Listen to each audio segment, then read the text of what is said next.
Hello friends, आज एक नए वीडियो में आ गए, नए सेशन में आ गए हैं। ये चैप्टर नंबर 7 हमारा होगा क्लास 6 का शॉर्ट नोट्स में एनसीईआरटी का। चलिए स्टार्ट करते हैं। चैप्टर का नाम है गेटिंग टू नो प्लांट्स। मतलब कि पदार्थ के पौधे के बारे में हमें जानना है। ठीक है, पौधे के बारे में क्या क्या हम जान सकते हैं। चलिए आगे बढ़ते हैं। पौधे के क्या क्या भाग हैं और कैसे कैसे ये चीज़ ग्रोथ होते हैं और कौन कौन से पार्ट्स को क्या कहा जाता है, कार्य क्या है, उसके बनावट क्या है, संरचना क्या है, स्ट्रक्चर के बारे में सारी चीज़ें की जानकारी हम इस वीडियो में लेंगे। वीडियो काफ़ी लंबा होगा, इसलिए हमने इसे 2 भाग में बनाने का निश्चय किया है। दिल थाम के इसे देखें और समझें अच्छे तरीके से। पहला पॉइंट हमारा है कि plants are usually grouped into herbs, shrubs, trees and climbers based on their height, stems and branches. जो पौधे हैं वो प्रायः उनके जड़ी बूटी के अनुसार के पौधे होते हैं। उसके तरह जंगल झाड़ी की तरह जो पौधे होते हैं उसमें जो आम भाषा में बोल दे पौधे, पेड़ पौधे, उस तरीके के क्लाइंबर्स, चढ़ने वाले पौधे हो गए। इन सभी को अलग अलग प्रजाति में रखा गया है, उसके ऊंचाई के बराबर, उसके तना, उसके शाखाएं, उसके जड़ें, हर एक तरीके से इसको मतलब ग्रुप्ड में बांटा गया है। समझे? जैसे श्रब्स के अलग होंगे, हर्ब्स के अलग होंगे, श्रब्स के अलग होंगे, ट्रीज़ के अलग होंगे, क्लाइंबर्स के अलग होंगे। उनके हाइट के अनुसार से, स्टीम और ब्रांचेज के अनुसार से अलग अलग भागों में रखा गया है। आगे बढ़ते हैं। Classification of plants on the of growth habit, मतलब कि उसकी विकास के अनुसार से पौधों को कैसे बांटा गया है भागों में। देखिए, ए में हमारा हर्ब्स है। हर्ब्स मतलब जड़ी बूटी के अनुसार का पौधे होते हैं। Have soft green and weak stems. इस प्रजाति के जो पौधे होते हैं उन काफ़ी ज़्यादा मुलायम होते हैं, हरे होते हैं, और उसके तने जो होते हैं वो काफ़ी कमज़ोर होती है, जो अब खुद पे खड़े भी नहीं हो पाते हैं ठीक ढंग से। थोड़ा सा हवा चला टूट के नीचे गिर गया, इस टाइप का होता है। जैसे मैं एग्जांपल में देखें, राइस, वेट, मेज, सनफ्लावर, मिंट, ये सारे पौधे हो गए। राइस का मतलब चावल, गेहूँ, फिर हमारा मक्का, फिर सनफ्लावर में सूर्यमुखी, मिंट मतलब हमारा ये हो गया, क्या बोलते हैं उसको, तब पुदीना का पौधे। इस तरीके का पौधे के बात बोलते हैं। आगे बढ़ते हैं। श्रब्स जो जंगल झाड़ी की तरह होते हैं। They are bushy and have a hard stem. They do not bend easily. वे आसानी से मोड़े नहीं जा सकते हैं। वे क्या होते हैं, उनके जो तने होते हैं वो काफ़ी ज़्यादा हार्ड होते हैं, एक तरीके से बोल दे तो कठोर होते हैं, जो तोड़ फोड़ आसानी से नहीं कर सकते हैं आप। These are plants with the stem branching out near the base। ये ऐसे पौधे हैं जिनकी स्टीम जो है, ये होती हैं हमारे पौधे। These are plants with the stem branching out near the base। इसके जो तनाएं वगैरह होती हैं वो सारे के सारे इनके बेस से, नीचे से निकलती हैं। और एग्जांपल पे ले लेते हैं, नींबू की बात बोले, चाइना रोज़, चाइनीज़ हमारा गुलाब होगा, जैस्मीन, चमेली का फूल, नेरियम का पौधा, इस तरीके से। अब हम इसमें थोड़ा सा श्रब्स में और हर्ब्स में थोड़ी से हम डिफरेंस जान लेते हैं कि किस टाइप से ये चीज़ों को हम बता सकते हैं। देखिए, हर्ब्स मतलब एक हम राइस का पौधा ले लिए, मान लेते हैं इस टाइप का राइस का पौधा है, तो इसमें यहाँ से पत्तियाँ निकलती हैं, फिर यहाँ से पत्तियाँ निकलती हैं, फिर यहाँ से पत्तियाँ निकलती हैं, और ऊपर में हमारा अलग अलग तरीके से पौधा बनती हैं, इस आकार के बनते हैं। वेट की भी बात करें तो सेम एज ए सेम होता है। मेज़ मतलब मक्का की बात करें तो ऐसा ही बनता है। एक ही प्रजाति का है तो ऐसा ही पौधा इसमें बनेगा। अलग अलग मतलब इसकी जो टहनियाँ हैं, यानी कि जो तनाएँ हैं वो अलग अलग तरीके से निकलती हैं। लेकिन हम श्रब्स यानी कि बात बोले जंगल झाड़ी वाले पौधे की, तो हम ले लें एक, ये इतना बड़ा एक पौधा बनता है मान लें, तो इसके अगर यहाँ से एक डाली निकलती है तो फिर इसके आगे एक और डाली वगैरह बनती जाएंगे, बहुत आगे जाकर तब एक दो डाली बनेंगे। तो इस तरीके से इसका बनावट हमारा होता है जंगल झाड़ी वाले पौधे का। जैसे हमने लेमन की बात बोला, लेमन में भी आप देखा होगा ऐसा ऐसा हमारा कुछ पौधा है और यहीं से एक बड़ा सा डाली निकल गया यहाँ से, और इसी से आगे बढ़ता गया, इसमें गुच्छे के गुच्छे यहाँ पे नींबू देते गए। चलिए आगे बढ़ते हैं। पौधे की बात बोलते हैं जो हमारा ट्रीज़ नाम कहलाता है। These are big plants which have a tell, tall and strong stem. कहने का मतलब क्या होता है कि ये ऐसे पौधे हैं जो बड़े होते हैं और काफ़ी मजबूत, इसके जो सिलाप वगैरह होते हैं बीच के भाग वो काफ़ी मजबूत होते हैं, जिसे हम लोग बोलते हैं ये तना वगैरह। जैसा आप बोलते हैं ना ठुड्डी वगैरह, जैसा देखिए ये पौधा है तो इतना मोटा रहा, तो ये सारा का जो यहाँ से यहाँ तक पार्ट है इसको हम लोग ट्रंक बोलते हैं। स्टीम तना का भाग बोलते हैं इसे।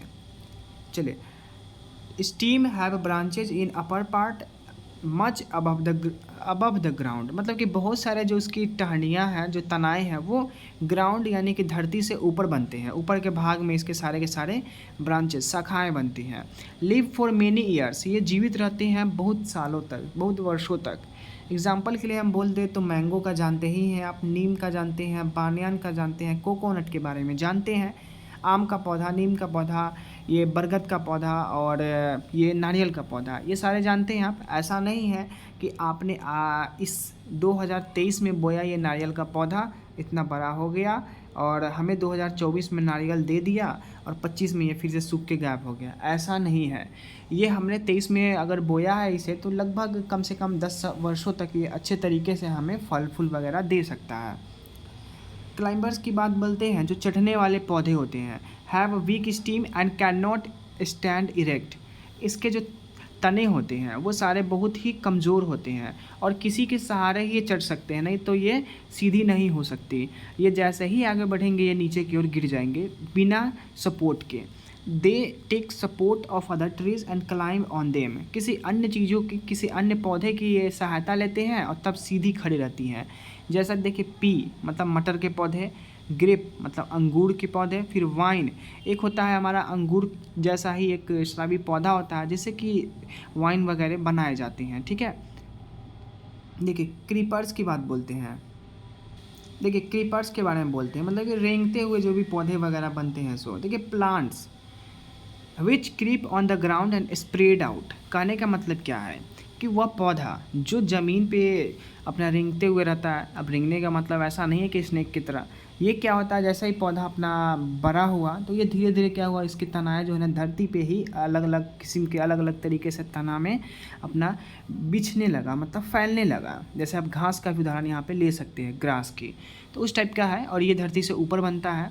एग्जाम्पल के लिए हमने ले पम्पकिन, मतलब कि क्या हो गया हमारा ये कद्दू हो गया, लौकी हो गया, और ले सकते हैं वाटरमेलन मतलब कि तरबूज की बात बोलें। अब इसमें एक आपको यहाँ पे कन्फ्यूजन हो सकता है जो है क्लाइंबर्स और क्रीपर्स के बीच का। क्लाइंबर्स और क्रीपर्स में क्या डिफरेंस है वो समझिए। देखिए क्लाइंबर्स कहता है कि इसके भी स्टीम होते हैं जो वीक होते हैं और ये सीधी खड़ी नहीं रह सकती, मतलब जैसे ही ये बड़ा होंगे पौधे ये नीचे की ओर झुकनी शुरू हो जाएंगे, इसे अन्य सपोर्ट की आवश्यकता है। तो यहाँ भी देखिए पम्पकिन वो भी, इन्हें भी ये अदर सपोर्ट की ज़रूरत होती है, अदर ट्रीज़ की कोई लकड़ी की ज़रूरत होगी तभी जाकर ये सीधी खड़ी रह सकती है। तो इन दोनों में कन्फ्यूजन कुछ नहीं है, थोड़ा बहुत सिमिलरिटीज़ है इन दोनों में, बस डिफरेंस ये है कि फल का। जो ये पी मटर है, अगर मटर ऊपर की ओर अगर खड़ा नहीं किया गया, इससे सपोर्ट नहीं दिया गया तो मटर नीचे रह जाएगा और उस वजह से वो जो है क्या होगा, तो हम उसे ठीक ढंग से तोड़ नहीं पाएंगे, उसे तोड़ने में हमें परेशानी होगी। तो इसलिए इसे सपोर्ट करना काफ़ी ज़रूरत है। लेकिन अगर हम बात करें पम्पकिन की और वाटरमेलन की, अगर फल देता है तो कुछ बड़ा होता है जो हम दूर से ही इसे देख सकते हैं और आसानी से इसे तोड़ कर ला सकते हैं। तो ये होता है थोड़ी बहुत सिमिलरिटीज़। चलिए आगे बढ़ते हैं। Classification of plants on the basis of their life cycle. अब जीवन की भाषा शैली में किस तरीके से हम बांट सकते हैं। एनुअल्स की बात बोले यानी कि वर्षों तक जो जीवित रहता है पौधा, उस पौधे की बात बोलते हैं। Plants whose life cycle is completed in one season, वैसे पौधे जो एक ऋतु में, एक सीजन में अपने पूरे के पूरे लाइफ को साइकिल को पूरा करता है, एक जीवन जी लेता है, उसके बाद इसकी मृत्यु होती है और फिर से नए पौधे लगाने पड़ते हैं। दीज आर जनरली हर्ब्स, ये सारे जो आते हैं ये जड़ी बूटियों वाले पौधे में आते हैं। एग्जाम्पल के लिए ले लें हम, जैसे में वेट मतलब कि गेहूँ ले लें, मस्टर्ड मतलब कि सरसों ले लें। अब इसके जगह पर राइस का भी पौधा ले सकते हैं, मेज़ भी ले सकते हैं, क्योंकि ये सारे के सारे ऐसे पौधे हैं जो एक ही बार हो सकते हैं और दूसरी बार इसको उपजाने के लिए फिर से इसे हमें क्या करना पड़ता है, तो बोना पड़ता है, उपजाना पड़ता है। बाइनियर्स की बात बोले जो साल में लगभग 2 सालों तक ये जीवित रह सकता है, यानी कि 2 सीजन देख सकता है। जैसे कि plants whose life cycle requires 2 season for completion. इसके जो प्लांट है उसके जीवन की जो आवश्यकता है वो 2 सीज़न तक इसके जीवन समाप्त होती है। 2 सीज़न बोल दें, ठंडा और गर्मी बोल दें, इस तरीके से 2 सीज़न ये कंप्लीट कर लेता है। They are generally herbs and rarely shrubs, मतलब क्या होता है कि इसमें कुछ जड़ी बूटी वाले पौधे भी हैं, कुछ जंगल झाड़ वाले भी पौधे हैं, जंगली पौधे टाइप का। जैसे कि कैरोट की बात बोले, ये हमारा क्या है, गाजर। रेडिश की बात बोले, पोटैटो की बात बोले, तो ये लगभग क्या होता है कि 2 सीज़न तक चल जाता है, ठंडा से लेकर गर्मी तक, ठीक। और कुछ कुछ ऐसे भी भाग आते हैं जो एक ही सीज़न में ख़त्म हो जाते हैं। जैसा कि बात बोले हम कैरोट की, तो गाजर को क्या कर सकते हैं आप, एक सीज़न में बोएंगे तो वो एक ही सीज़न तक दे पाएगा, उसके बाद आपको फिर से बोना पड़ेगा। मूली के साथ भी सेम थिंग है। अब पोटैटो कुछ दिन तक आप इसे रख सकते हैं। चलिए आगे बढ़ते हैं। पेरिनियल्स मतलब कि काफ़ी सालों तक रह सकता है जीवित। जैसे कि plant whose life cycle runs for more than 2 seasons example. देखिए, कहने का मतलब है कि वैसे पौधे हैं जिनकी जीवन शैली पूरे 2 या 2 से अधिक सीजन तक चले, 2 सीजन से अधिक तक चले, जैसा कि ठंडा गर्मी बरसात, फिर से ठंडा गर्मी बरसात, इस तरीके से हम 1-2 सालों तक हम देख सके इसे, तो वो सारे आ गए थे पेरनियल्स में आ गया। जैसे गुआवा, अमरूद की बात बोले तो अमरूद हमारा लगभग 2 सीजन से भी ज़्यादा चल सकता है। फिर बबूल की बात बोले, वो भी 2 सीजन से ज़्यादा चल सकता है। पाम ट्री की बात बोले तो वो भी जा सकता है ज़्यादा सीजन तक। ये हमारे बैर होते हैं। आगे बढ़ते हैं, पार्ट्स ऑफ ए प्लांट के भाग कौन कौन से हैं। रूट सिस्टम मतलब कि जड़ के क्या काम कार्य हैं। देखिए, it is the underground portion of the plant, पौधे के नीचे की भाग है जो धरती के अंदर मौजूद होता है। टैप रूट की बात बोले मतलब मुख्य जड़ होती हैं। It is the main primary root arise from the lower end of the stem, तना के बिल्कुल पास वाले रीजन से ही मौजूद होता है। जो तना होता है उसके एग्जैक्ट नीचे से निकलता है ये जड़। और a number of tiny branches called secondary roots. अब जब एक रूट निकल जाता है हमारा उसके नीचे के तना से, तो उसी तना से अलग अलग रूट देने लगते हैं। तो वैसे हमारे जो भी ब्रांचेज होते हैं, शाखाएँ होते हैं जड़ के, वो हमारे सेकेंडरी यानी कि द्वितीय जड़ें कहलाती हैं। एग्जाम्पल के लिए हम ले लें मस्टर्ड मतलब सरसों का, नीम का रोज़, ईटीसी, ये सभी चीज़ें। चलिए आगे बढ़ते हैं। इसमें ऐसा होता है टैप रूट में, जैसे कि ये हमारा पौधा है, यहाँ से हमारी जड़ें दी, 1-2 जड़ें दे दी। अब इसी जड़े में से यहाँ से शाखाएँ निकल गई, फिर यहाँ से निकल गई, यहाँ से निकल गई, यहाँ से निकल गई। यही सब चीज़ें होती हैं हमारी सेकेंडरी रूट होती हैं। देखिए, फिब्रस रूट मतलब क्या होता है, हमारा रेशेदार जड़ें। A bunch of roots arise from the base of stem, example के तौर पे वेट, मेज, ईटीसी। कहने का मतलब एक ऐसा जड़ का भाग, जो भी पोर्शन है हमारा ब्रांच का, उस ब्रांच के नीचे से एकदम झंखार मूसलाधार तरीके से निकलता है जड़ें, जैसा यहाँ पे दर्शाया गया है। ये हमारा पौधा है, यहाँ से ऐसे ऐसे यहाँ पे जड़ें निकलती हैं।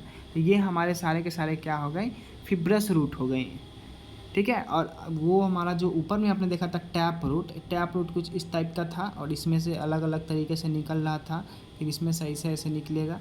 तो ये हमारे टैप रूट हो गए, और वो हमारे ये fibrous root. Function of root system मतलब क्या होते हैं कि जड़ के कार्य क्या है। Roots absorb water and nutrients from the soil, मिट्टी से ये क्या करते हैं, पानी और पोषक तत्व को अपने अंदर समाहित करते हैं। Roots help the plant to stand erect, जो जड़ें हैं वो पौधों को क्या करते हैं, तो सहायता प्रदान करते हैं सीधी खड़ी रहने में। रूट्स चेक सॉइल इरोजन, क्या करते हैं, तो मिट्टी के अपरदन, मिट्टी के कटाव को रोकता है। रूट स्टोर फूड, क्या करता है, जड़ें तो भोजन को अपने अंदर स्टोर करके रखता है, बंद करके रखता है। फिर आगे बढ़े तो prop root offer extra support. देखिए, प्रोप रूट मतलब कहने का क्या मतलब है कि जो ये हमारे जड़ें हो गई, इन जड़ों से क्या होती हैं कि ये जड़ें अभी फ़िलहाल 10 दिन के हैं मान लेते हैं, तो इस टाइप के जड़ें दिख रही हैं। अब 10 दिन 20 दिन अब जब पूरे हो जाएंगे तो ये जड़ें क्या होंगे कि थोड़ा सा ये इस टाइप का दिखेगा। मतलब क्या होगा कि इसकी थिकनेस बढ़ जाएगी। तो थिकनेस बढ़ने का मतलब क्या होता है कि और ज़्यादा थिक हो जाएगा और ज़्यादा स्ट्रॉन्ग होगा, जो पौधों को और ज़्यादा मजबूती प्रदान करेगा खड़े रहने में। तो ये हमारा होता है प्रोप रूट, विकसित हो जाना। चलिए, सूट सिस्टम की बात करते हैं हम सूट सिस्टम की। मतलब कि प्ररोप प्रणाली क्या है, the part of the plant which grow above the soil, मिट्टी के ऊपर जो भी पौधे के भाग होते हैं वो सारे क्या कहलाते हैं, प्ररोप प्रणाली कहलाते हैं। इट इंक्लूड्स, जिसमें हमारे मौजूद हैं स्टीम, तना, ब्रांचेस, शाखाएँ, लीव्स, पत्तियाँ, फ्लावर्स यानी फूल, फल, ये सारे चीज़ें क्या होती हैं, तो जो ज़मीन है मिट्टी से ऊपर होते हैं। मिट्टी के अंदर केवल एक ही चीज़ होता है, वो क्या होता है, अभी तुरंत आपने देखे हैं रूट्स मतलब जड़ें। बात करते हैं स्टीम की। Gives rise to number of a branches that bear lips. कहने का मतलब क्या है कि जो सारे पेड़ की पत्तियां होती हैं वो सारे स्टीम से ही निकलती हैं और स्टीम में सारे अटैच्ड होते हैं नंबर ऑफ ब्रांचेस। वैसी ब्रांचेस में क्या होते हैं तो पत्तियां भी लगी रहती हैं। The stem bears leaves flowers and fruits. जो हमारे तने होते हैं तने वो क्या क्या उसमें लगे रहते हैं तो पत्तियां होती है, फल फूल, ये सारी चीज़ें। बात करते हैं लीफ यानी पत्ती की। तो leaf arise from the leaf base. कहने का मतलब क्या है कि जो हमारा पहले ये हमारा पौधा है, पौधा से ये हमारा स्टीम निकल गया, ये प्लांट यहाँ से स्टीम से यहाँ पे एक हमारा ये लीफ निकल गया, ठीक है। अब लीफ में ही एक दो और लीफ आ गए, सॉरी ये तो गलत बन गया, क्या बन गया नहीं बन गया, ये हमारे लीफ निकल गए, ठीक है। इस टाइप से हमारे लीफ निकल गए। अब क्या होता है कि leaf from the leaf and a leaf usually has a petiole and a lamina. Leaf के पास क्या होते हैं कि एक हमारा ये सिरा नुमा होता है और एक लैमिना होता है, जो इस पत्ती के ग्रीन ग्रीन भाग, हरे हरे भाग को हम लोग लैमिना बोलते हैं। और जो पेटियोल की बात बोला है, इसमें हमारा ये जो सिरा नुमा होता है ना, लंबा ये बीच का भाग, ये पोर्शन, इसे हम लोग क्या बोलते हैं, पेटियोल बोलते हैं, मतलब सिराएँ बोल सकते हैं आप उसे। चलिए डंठली बोल सकते हैं, डंठली, ये बीच का भाग। हम कलर दूसरा चेंज करते हैं, ओके, हम दूसरा देखते हैं चेंज करके। देखिए कि ये जो बीच का भाग, इसे हम लोग डंठली बोल सकते हैं यहाँ से कि ये डंठली है। चलिए पेटियोल, आगे बढ़ते हैं। अब पार्ट्स ऑफ लीफ, पत्ती की भाग देखिए, पेटियोल, डंठली बात बोले थे हम। Stalk of leaf which it join to the stem, तना से जो भाग जुड़ा रहता है उसे हम लोग बोलते हैं पेटियोल। जैसे ये हमारा तना है और यहाँ से ये जुड़ा हुआ है, ठीक है। तो जो ये भाग हमारा हुआ, देखिए ये हमारा एक तना है, तना से जो ये भाग निकला हुआ है इस तरीके से पत्ती है ना, पत्ती। अब जब हमारा ये जो बीच का भाग है ये हमारा होता है डंठल होता है, और ये जो ये भाग हमारा ये क्या होता है हमारा जो पेटियोल बोला गया था ये, और ये बीच का भाग यहाँ से यहाँ स्टैक होता है। चलिए अब बात करते हैं stalk of the leaf which it is join to the stem. जो हमारा ये जो स्टीम हमारा है ये इससे हमारा जुड़ा होता है तना से। अब लीफ लैमिना के बात बोलते हैं। लीफ लैमिना ये पत्ती है। अब पत्ती के अंदर हमारी क्या होती है, पत्ती के अंदर हमारा क्या होता है कि मान लेते हैं कि पत्ती के अंदर एक ग्रीन जो है ना भरा रहता है, समझे, ग्रीन भाग इसका भरा रहता है। इसमें पत्ती में क्या होता है कि ये ग्रीन भाग भरा रहता है, वो हमारा लैमिना कहलाता है। चलिए आगे बढ़ते हैं। अब हमें वेंस है। वेंस कहने का क्या मतलब है कि सिराएँ होती हैं। जैसे ये पत्तियाँ हैं, ठीक है, बहुत पतला हो गया, ये पत्तियाँ हैं। ये पत्तियाँ के भाग में क्या होते हैं, छोटे छोटे ये भाग होते हैं। ये जो छोटे छोटे भाग होते हैं वो वेंस होते हैं। देखिए these are the network of a small narrow tube like structure on both sides of the mid rib present in the middle of the leaf. पत्ती के बीच में ये प्रेजेंट होते हैं छोटे छोटे भाग, इसे हम लोग वेंस बोलते हैं, मतलब सिराएँ बोलते हैं। एक लास्ट पॉइंट हम इसमें देंगे, flower. It is the reproductive organ of the plant. देखिए फूल कहने का मतलब, मान लीजिए जब गेंदा का फूल है ना, गेंदा का फूल है, इस तरीके के गेंदा का फूल है एक। गेंदा का फूल क्या होता है, पहले हमने दे दिया, अब हम गेंदा का फूल क्या करते हैं, इसे रख लिए, कुछ दिन बाद ये सूख गया, सूखने के बाद बीज बना, बीज को फिर से हम जाकर हम ये यहाँ पे ज़मीन में लगाएं। फिर से हम अगर जाकर ज़मीन में लगाएं तो क्या हुआ, ये फिर से अगर ज़मीन में लगाएं तो ये क्या हुआ कि ये हमारा दे दिया एक तरीके से, फिर से फल दे दिया, यानी कि पौधे फिर से निकलने शुरू हो गए। तो इसलिए हम बोलते हैं इसे रिप्रोडक्टिव। तो फूल से फिर से पौधे बन गए, यानी कि पौधों को फिर से जन्म दे दिया, कौन, फूल दे दिया, इसलिए हम इसे बोलते हैं reproductive organ of the plant. हम नेक्स्ट में देखेंगे फंक्शन ऑफ स्टीम। वीडियो काफ़ी लंबा हो गया है, चलिए मिलेंगे फिर नेक्स्ट में।